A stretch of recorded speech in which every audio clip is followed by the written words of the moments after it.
Hello students. Today's class we will discuss the topic that is Wheatstone Bridge. अब हमें ये समझना है कि आखिर ये व्हीटस्टोन ब्रिज है क्या, इस ब्रिज का क्या मतलब है यहाँ पर और आखिर इसका इस्तेमाल कहाँ किया जाता है। लास्ट वीडियो में मैंने आपको समझाया था कि किस तरह से किरचॉफ्स लॉ से हम लोग किसी भी वायर के अंदर करंट की वैल्यू कैलकुलेट कर सकते हैं, कहीं पर भी हम पोटेंशियल इजीली कैलकुलेट कर सकते हैं। लेकिन आज की क्लास में we will discuss the topic to find the unknown resistance. ठीक है, तो व्हीटस्टोन ब्रिज है क्या? ये एक ऐसा अरेंजमेंट है 4 रजिस्टर का, ध्यान में रखिएगा, 4 रजिस्टर का अरेंजमेंट होता है जिसमें हमें 3 पता होता है और एक अननोन रेजिस्टेंस की वैल्यू हम लोग कैलकुलेट करते हैं। और अगर हमें रेजिस्टेंस की वैल्यू पता चल जाती है तो हम उस पर्टिकुलर पॉइंट पर करंट की भी वैल्यू बता सकते हैं, वहां पर हम लोग पोटेंशियल भी बता सकते हैं कि कितना पोटेंशियल उस वायर के अंदर होगा। अब मैं आपके सामने 4 रेजिस्टेंस को इस तरह से अरेंज करता हूं और आपको बताता हूं कि आखिर व्हीटस्टोन ब्रिज से हम किस तरह से वैल्यूज को कैलकुलेट कर सकते हैं। मान लीजिए एक ये रजिस्टर है, एक ये दूसरा रजिस्टर है, ये तीसरा रजिस्टर है और यहां पर चौथा रजिस्टर है ना।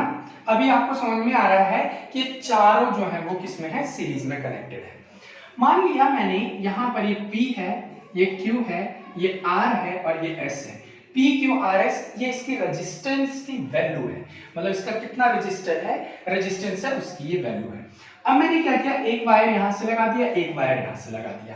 अब मुझे पता चल गया कि ये दोनों और ये दोनों किस में हो गए, पैरेलल में हो गए, मतलब ये दोनों सीरीज में है, ये दोनों भी सीरीज में है, लेकिन ये इसके साथ किस में हो गया, पैरेलल में हो गया। अब मैंने क्या किया, इस पॉइंट पर एक वायर और लगाया और यहां गैल्वेनोमीटर लगा दिया। गैल्वेनोमीटर का मतलब ये है कि गैल्वेनोमीटर क्या करता है, गैल्वेनोमीटर करंट के सेंसिटिविटी को मेजर करता है कि इस वायर में कितना करंट फ्लो कर रहा है, उसकी वैल्यू को ये बताता है।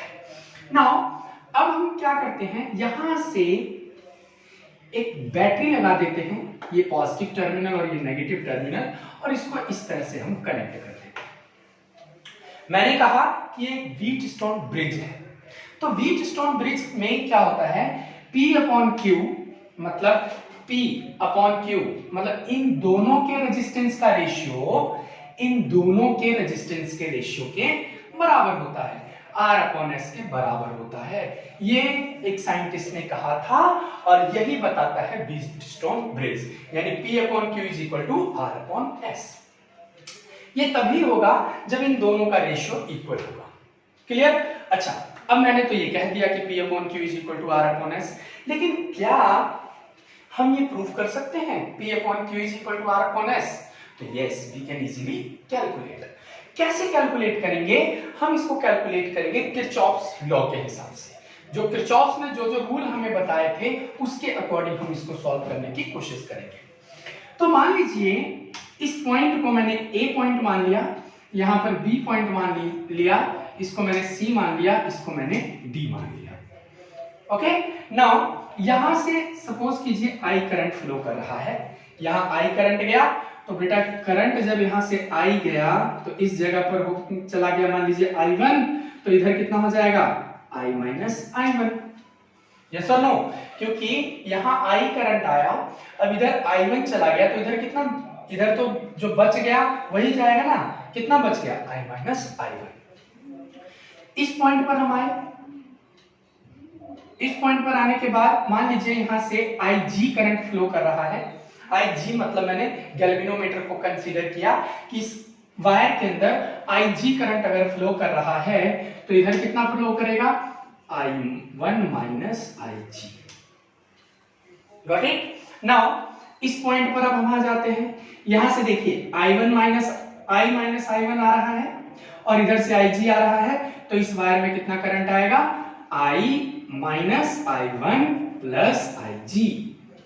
इस वायर में इतना करंट आएगा। नाउ इस पॉइंट पर कितना करंट आएगा देख लेते हैं। इधर से I1 माइनस IG जा रहा है, इधर से I minus I1 plus IG, तो इन दोनों को प्लस कर दीजिए, तो I1 minus IG plus I minus I1 plus IG। अब देखिए इससे ये कट गया, इससे ये कट गया, कितना रह गया I रह गया, मतलब आपने जितना करंट दिया था उतना आपको मिल गया, है ना। तो आपने I करंट दिया था, आपको I ही करंट मिल गया, यानी कि हमारा सर्किट बिल्कुल कंप्लीट है। अब हम क्या करेंगे, अब हम इस कंडीशन में, जैसा कि मैंने कल किरचॉफ्स लॉ समझाया था, उसमें मैंने आपको बताया था कि we have two rules, that is junction rule and second is loop rule. तो यहां आपको दिखाई दे रहा है ये लूप है, क्लोज सर्किट है। हम क्या करते हैं, एक ये तो हमने करंट का डायरेक्शन बनाया, अब हम क्वेश्चन को सॉल्व करने के लिए अपना डायरेक्शन लेके चलते हैं। तो ये हमने अपना डायरेक्शन लिया कि मैं यहां से स्टार्ट करूंगा, ऐसे जाऊंगा, फिर यहां से ऐसे आऊंगा, फिर यहां से ऐसे आके इधर आ जाऊंगा। ठीक, तो लिखिए, by using Kirchhoff's rule, by using Kirchhoff's rule, Kirchhoff's junction rule, junction नहीं लूप रूल लिख लीजिए, Kirchhoff's loop rule, KLR, clear. तो using Kirchhoff's loop rule in close circuit, in close circuit, कौन सा circuit close, A B D A, A B D A। मैंने कल भी समझाया था कि जहां से आप स्टार्ट कीजिए वहीं से दोबारा वापस आ जाइए। अच्छा, कल का रूल आप लोगों ने, जो मैंने लास्ट वीडियो है उसमें मैंने आपको समझाया था कि देखिए मैंने दो चीजें बताई थी, हर बुक ने अपने अलग अलग स्टाइल से क्वेश्चन को सॉल्व करने का तरीका बताया है। मैंने आपको बताया था कि जिस डायरेक्शन में करंट फ्लो कर रहा है, आप उसी डायरेक्शन में अगर सॉल्व करते हैं, अपना भी न्यूमेरिकल को उसी डायरेक्शन में सॉल्व करने की कोशिश करते हैं, तो वैल्यू आपकी नेगेटिव होगी, बताया था ना। और अगर अपोजिट में आते हैं तो पॉजिटिव होगा। तो देखिए यहां से आप स्टार्ट कर रहे हैं, आप इधर जा रहे हैं, करंट भी आप इस वायर के अंदर करंट भी इधर ही जा रहा है, तो पहला रेजिस्टेंस क्या आएगा, -I1P। ओके, इधर आ जाते हैं इस वायर में, तो यहां पर करंट कितना आ रहा है, IG आ रहा है, और गैल्वेनोमीटर का रेजिस्टेंस हम G मान लेते हैं, और इसका भी डायरेक्शन वही है, तो यहां भी हमने मान लिया -IGG। नाउ अब इस वायर में आ जाते हैं, इधर देखिए आप चल इधर रहे हैं, करंट इधर आ रहा है, तो plus I minus I1 R, और ये क्लोज है इसीलिए टोटल पोटेंशियल क्या बन गया, 0 के बराबर बन गया। नाउ ये तो बात आपको समझ में आ गई, हम इसको और सॉल्व करेंगे। नाउ इन क्लोज सर्किट एक काम कर लेते हैं, इसको और सॉल्व कर ही लेते हैं। -I1P, देखिए -IGG is equal to -I minus I1 into R। ठीक, यहां से माइनस अगर हम बाहर ले लें, तो माइनस अगर मैं बाहर ले लेता हूं, तो I1P minus IGG plus I1G, यहां माइनस बाहर ले लिया तो ये बच गया plus, is equal to -I minus I1R। Minus से माइनस कट गया, तो I1P plus IGG is equal to I minus I1 into R। इसको आप फर्स्ट इक्वेशन मान लीजिए। नाउ अब हम इस वायर के अंदर आते हैं, मैंने इस वायर का डायरेक्शन ऐसे ले लिया, ठीक। अब मैं यहां से स्टार्ट करता हूं, B C D B, तो इन क्लोज सर्किट, कौन सा circuit, B C D B, यानी B से स्टार्ट किया, C पर आया, फिर D पर आया, और फिर मैं दोबारा B पर चला जाऊंगा। तो अब फिर से यहां पर भी आते हैं, देखिए करंट का डायरेक्शन भी ऐसे ही है, और आप भी इसी तरह से न्यूमेरिकल को सॉल्व करने की कोशिश कर रहे हो, तो -I1 माइनस IGQ, इधर भी इधर देखिए अपोजिट हो गया, आप सॉल्व इधर की तरफ कर रहे हैं, करंट आपका अपोजिट में जा रहा है, तो plus I minus I1 plus IG into S। Now इधर आ जाते हैं, इधर भी देखो करंट इधर आ रहा है और आप ऊपर की तरफ जा रहे हो, तो plus IgG is equal to 0। Total potential आपका 0 के बराबर हो गया।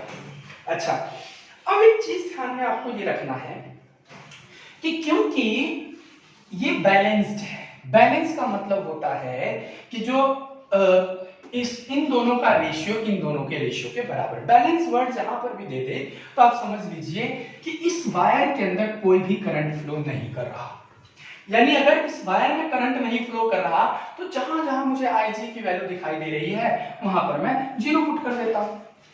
0 पुट कर देता हूं तो देखो ये वाला पार्ट 0 बन जाएगा, तो क्या रह जाएगा, I1P is equal to I minus I1R। ठीक है, अब यहां लिख देंगे as there is no current in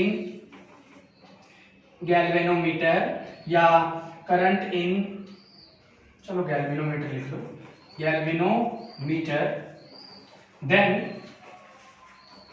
Ig is equal to 0। अच्छा, अब इस पॉइंट पर आते हैं, यहां देखिए माइनस I1 क्यों रह गया, क्योंकि ये तो 0 बन गया।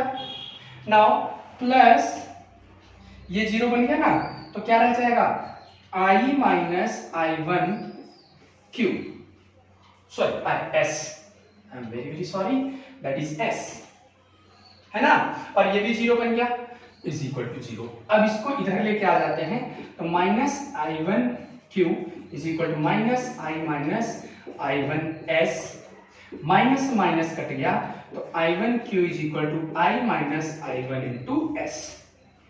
ठीक है, अब आप इसको सेकेंड इक्वेशन मान लीजिए, इसको थर्ड इक्वेशन मान लीजिए और इन दोनों को डिवाइड कर दीजिए। तो डिवाइडिंग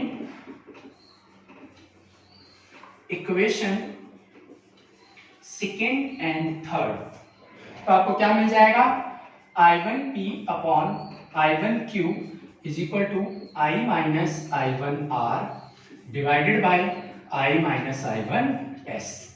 इससे ये कट गया, इससे ये कट गया, क्या रह गया, P upon Q is equal to R upon S, R upon S। तो this is your Wheatstone bridge. अब मैं इसका एक न्यूमेरिकल आपको करके दिखाता हूं, तब शायद ज्यादा आपको समझ में आएगा। ठीक है, देखिए जरा इसको उतारिए, फिर मैं एक न्यूमेरिकल आपको समझाता हूं।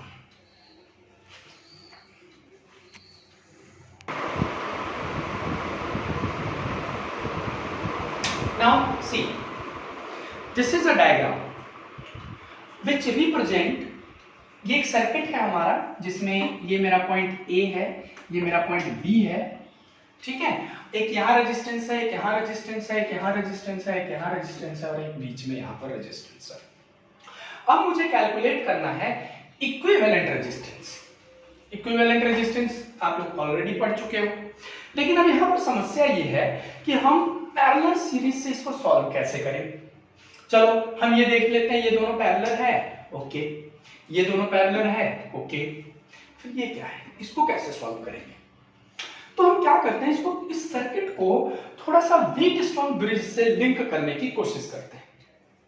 तो जैसा कि अभी हमने थोड़ी देर पहले ही डायग्राम देखा था, इन दोनों के बीच में एक वायर लगी हुई है, ये देखो।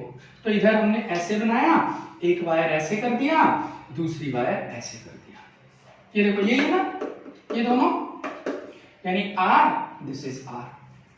ये वाली जो वायर है इसके कॉर्नर पर, यहां पर ये इस तरह से कनेक्टेड है, ये देखो, इस वायर से कनेक्टेड है, तो इस सीरीज में ही तो है, ये देखो इससे कनेक्टेड है। नाउ इस पॉइंट पर आते हैं, ये वायर और ये वायर, ये दोनों वायर पैरेलल में है, तो यहां देखो ये पैरेलल में हो गया, ये वायर और ये वायर पैरेलल में हो गए। नाउ इस वायर के जस्ट बाद में यहां पर कोई B है, ये A है और ये B है, उसके बाद ये वायर एक ऐसे लगी हुई है जो कि इसके साथ कनेक्टेड है, इन दोनों को क्या कर दिया, पैरेलल में बना दिया, ये भी R और ये भी R। अब मुझे समझ में ये आ रहा है कि अगर मैं इन दोनों का रेशियो और इन दोनों का रेशियो इक्वल, देखो इक्वल तो दिख ही रहे हैं, जब मेरे पास ये इन दोनों का रेशियो और इन दोनों का रेशियो तो इक्वल है ही, करके देख लो, R upon R is equal to 1, R upon R is equal to 1। तो इस वायर का तो कोई मतलब ही नहीं है फिर, तो इस वायर को आप क्या कीजिए, हटा दीजिए। यही तो कहता है व्हीटस्टोन ब्रिज कि अगर ये चारों बैलेंस्ड हैं तो आप क्या करें, ये जो सेंटर में जो वायर है उसको आप हटा दीजिए। नाउ अब जब हमने उस वायर को हटा दिया तो ये दोनों मेरे पास सीरीज में बन गए, ये दोनों मेरे पास सीरीज में बन गए ना। फिर मैं इन दोनों को पहले सीरीज में कैलकुलेट कर लेता हूं, इन दोनों को सीरीज में कैलकुलेट कर लेता हूं, फिर दोनों को मिलाकर पैरेलल में कनेक्ट कर दूंगा। मैं इसका नाम रख देता हूं, कुछ भी नाम रख देता हूं, जैसे ये फर्स्ट है, first resistance, second resistance, this is third resistance and this is fourth resistance. तो आप यहां लिखेंगे as we can see that first and second resistor are in series, so RS is equal to R1 plus R2, है ना। ये देखो मतलब resistance of first and resistance of second, तो RS is equal to R plus R that is equal to 2R। ये तो first वाला बन गया। अब ये दोनों भी सीरीज में हैं तो सिमिलरली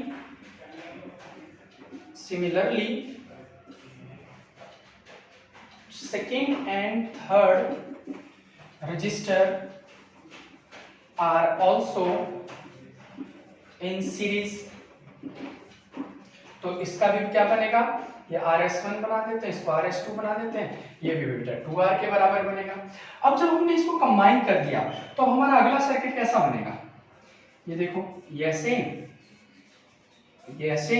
और ये यहाँ पर हमने ऐसे कनेक्ट कर दिया, और इसकी वैल्यू 2R है और इसकी वैल्यू भी 2R है। अब ये दोनों पैरेलल में हो गए, होगा ना। तो जब ये दोनों वैल्यू पैरेलल में हो गए तो हम पैरेलल का फॉर्मूला लगा देंगे, तो RP equivalent is equal to 1 upon 2R plus 1 upon 2R। 2R ले लेते हैं हम LCM, 1 plus 1 that is equal to 2 upon 2R। अब ये 1 अपॉन R इक्विवेलेंट है, इसको आप अपोजिट कर दीजिए, उल्टा कर दीजिए तो ये भी उल्टा हो जाएगा, तो R equivalent is equal to 2R upon 2 से 2 कट गया और R बन गया। तो इस पूरे सर्किट का, इस पूरे जो सर्किट है इसका टोटल इक्विवेलेंट जो रेजिस्टेंस बना वो कितना बना, R के बराबर बना। तो आप इसी तरह क्वेश्चन सॉल्व कीजिएगा, ठीक है, और कोशिश कीजिएगा कि आसानी से हो जाए, और अगर नहीं होता है तो एक आध बार और प्रैक्टिस कीजिएगा। मैं एक वीडियो और बना दूंगा आपके लिए इससे रिलेटेड न्यूमेरिकल्स का, ठीक है। Thank you and have a nice day.